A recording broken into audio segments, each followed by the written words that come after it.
অভিবাসী নিয়ন্ত্রণে শিক্ষার্থী ভিসায় পরিবার ও ডিপেন্ডেন্ট আনার ক্ষেত্রে কড়াকড়ি আরোপের পর স্থায়ী অভিযান আরও কঠোর করার পরিকল্পনা যুক্তরাজ্য সরকারের। এ নিয়ে কিছুক্ষণ আগে বিস্তারিত জানিয়েছেন শরীফুল ইসলাম।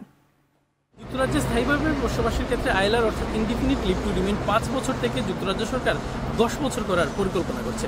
গত 12 মে যুক্তরাজ্য সরকার শ্বেতপত্র ঘোষণা করে সেই শ্বেতপত্রে সেটি পরিষ্কার পরিকল্পনা প্রকাশ করা হয়। সেই পরিকল্পনার প্রেক্ষিতে যুক্তরাজ্যের বিভিন্ন অভিবাসী কমিউনিটি এর বিরোধিতা করে পিটিশন দাখিল করে। সেই পিটিশনের প্রেক্ষিতে আজকে বিকেল 4:30টায় গণশুনানি রয়েছে, অর্থাৎ ওপেন ডিবেট রয়েছে পার্লামেন্টে।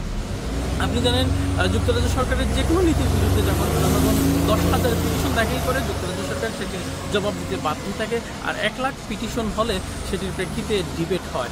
আর সেই ডিবেটে যদি বলে রাখি যে আইলার নিয়ে সেই ডিবেটের হওয়ার পেছনের কারণ হচ্ছে যুক্তরাজ্যের অভিবাসী কমিউনিটিগুলো প্রায় 1,64,000 পিটিশন দাখিল করেছে যুক্তরাজ্য সরকারের এই নীতির বিরুদ্ধে। সুতরাং বিভিন্ন অভিবাসী কমিউনিটির নেতৃবৃন্দ কিংবা অভিবাসন বিশেষজ্ঞরা বলছেন এটি একটি অমানবিক নীতি। যদি সরকার এটি করতে চায়, এটি একটি অমানবিক নীতি হবে। এবং তারা বলছেন আজকে পিটিশনে, আজকের ওপেন ডিবেটে, এই পিটিশনের প্রেক্ষিতে যে ওপেন ডিবেট হবে, সেই ওপেন ডিবেটে বিভিন্ন মন্ত্রী এমপিরা থাকবেন এবং সেখানে তাদের পক্ষে বিপক্ষে বিভিন্ন মতামত তুলে ধরা হবে। এরই প্রেক্ষিতে যুক্তরাজ্য সরকার একটি চাপের মুখে পড়তে পারে এবং আগামীতে পার্লামেন্টে সেটি নিয়ে ভোট পক্ষে এবং বিপক্ষে ভোট হবে এবং এরপরে নির্ধারণ হবে 5 বছর নাকি 10 বছর।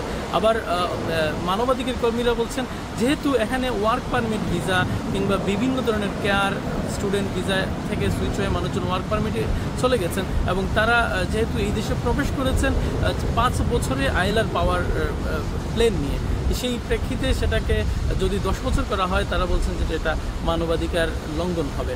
এবং আমরা এখন অপেক্ষায় থাকবো আগামীতে এই বিষয়ে কী রায় আসে।